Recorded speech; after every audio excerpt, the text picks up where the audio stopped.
Okay, so if you've ever planned like a big trip, you know that feeling, right? Where the excitement just stops and the stress kicks in. It's that awful travel planning quicksand. Suddenly you've got, I don't know, 10 browser tabs open. This one's for the budget airline, maybe three different comparison sites, another for the hotel chain. You're just clicking frantically, trying to find that perfect deal, that perfect timing. It's exhausting. That mess, that just information overload.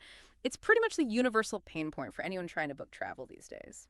So, today we're going to dive deep into a platform that's specifically designed to tackle that exact problem. We're looking at the whole idea of a travel meta search engine, and we're going to do it through the lens of the Wego app. Flights, hotels, travel, they market it as all in one convenience. Our mission here is to really unpack what that means. What's the tech? What's the strategy that makes this app a potentially powerful travel hub for you? Exactly. And we're not just going to read off a feature list. We really need to figure out what makes a meta search platform pick. It's not just what deals it finds, but, how it finds them, how fast, and crucially, where its kind of global focus, its data advantage really lies. Okay, let's start there then. Let's unpack this core idea. When we say WeGo is a travel meta search engine, what does that actually mean in plain English? How is it different from, say, a normal online travel agency, an OTA? Yeah, that's a really important distinction. So think of an OTA like Expedia or Booking.com. That's where you actually buy the thing, right? They sell you the ticket or the hotel room. WeGo, being a meta search engine, doesn't inherently sell anything itself. Think of it more like a central hub for information. What it does is it searches and compares flight and hotel deals in real time, pulling from hundreds of sources, airlines directly, hotel inventory, and those OTAs we just mentioned, all at once. Right. So if I picture my usual mess checking airline A, then jumping to Expedia, then maybe Skyscanner WeGo is basically doing all of that work simultaneously behind the scenes for me. Precisely. That's the core value proposition for you, the user. It saves an enormous amount of time. You cut out all that repetitive clicking around, checking dozens of different sites. You get the whole landscape of options laid out right there, easy to compare.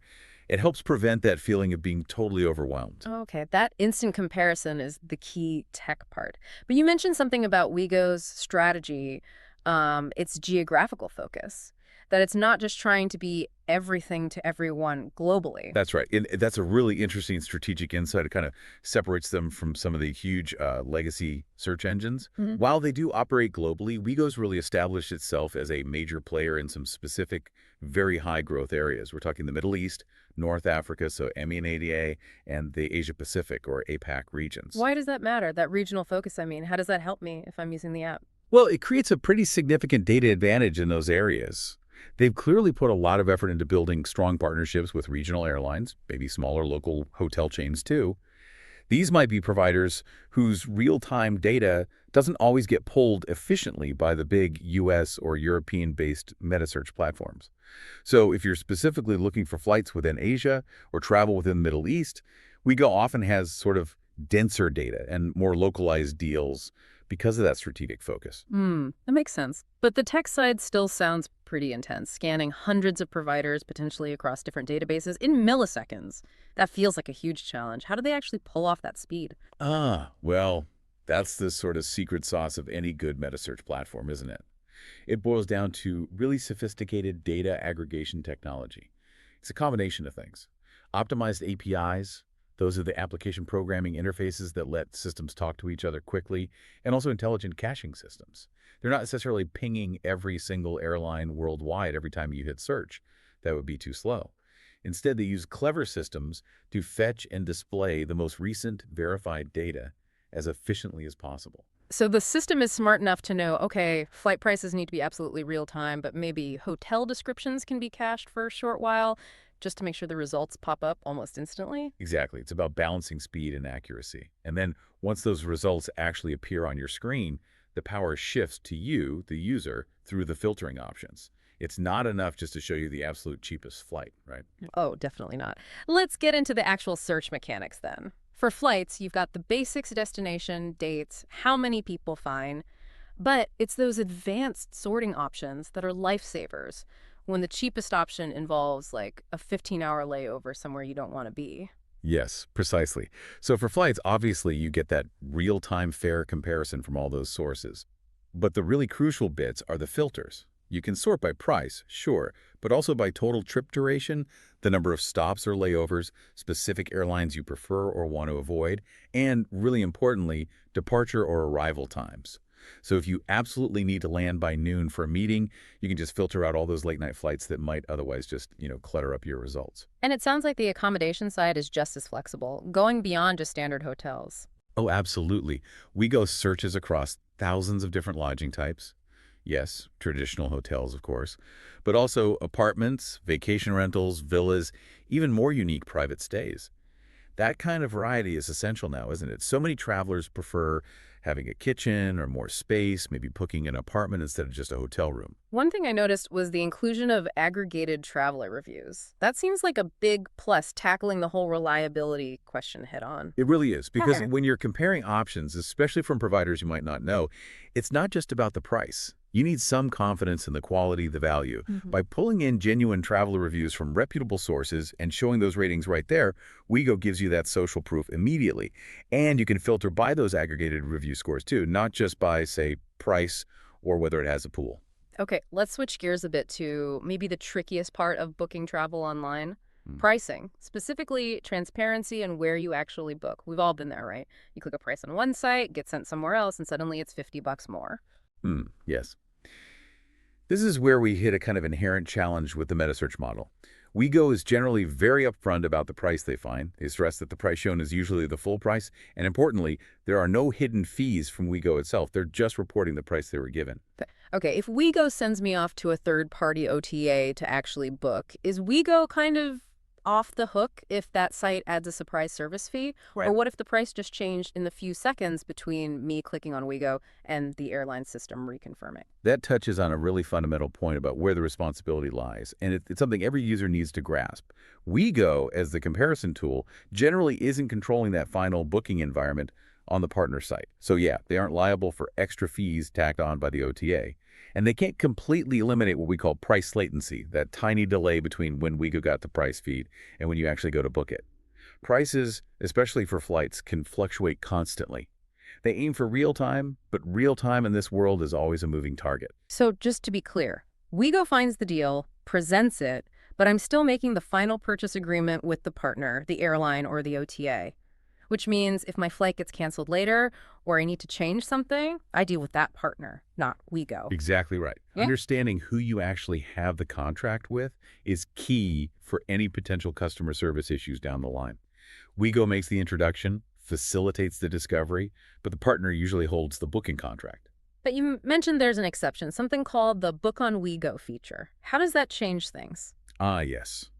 That does change the dynamic, quite significantly in some cases. When you see the book on WeGo option, and it's not available for every single deal, it depends on their partnerships. It means the actual transaction, the payment, can be completed right there within the WeGo app itself.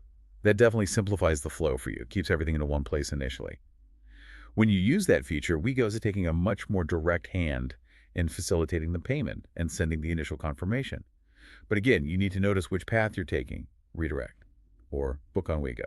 Okay, moving beyond just finding and booking, what about features that help you save money over the long haul or just keep things organized?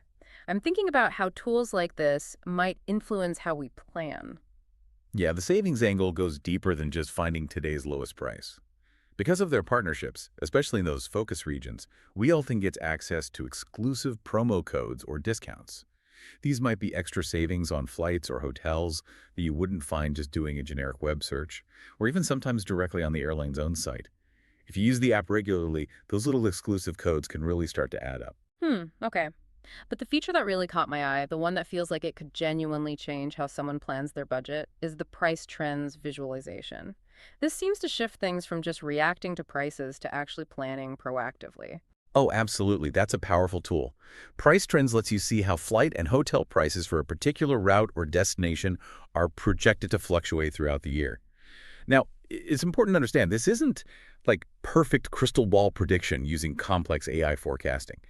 It's more based on analyzing robust historical booking data, especially leveraging their strong data pools from those MENA and APAC regions. So let's say I'm flexible. If I can see that historically, flights to Thailand are maybe $200 cheaper if I go in October versus July, That data gives me real, actionable insight to shift my dates and save potentially quite a bit of money. Precisely. It empowers you, the traveler, to be more strategic.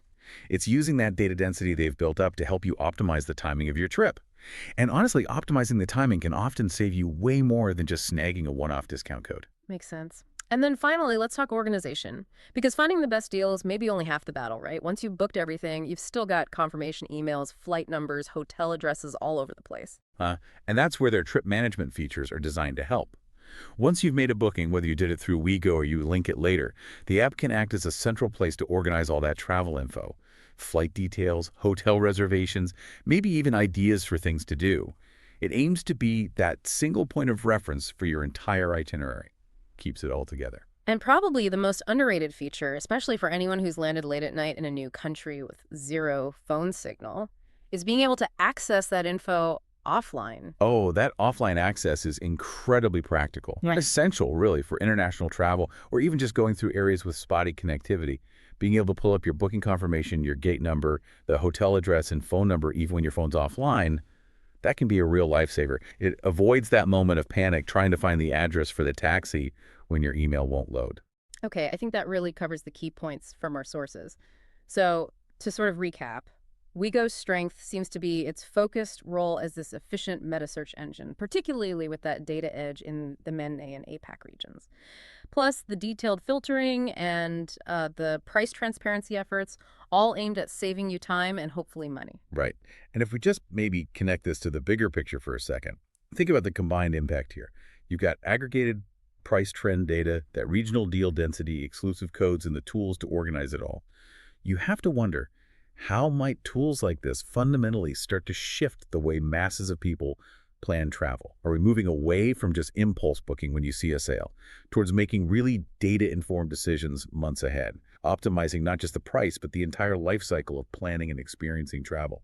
It's definitely something interesting to consider. That's a really powerful thought, how technology isn't just changing how we book, but maybe fundamentally when and why we choose to travel.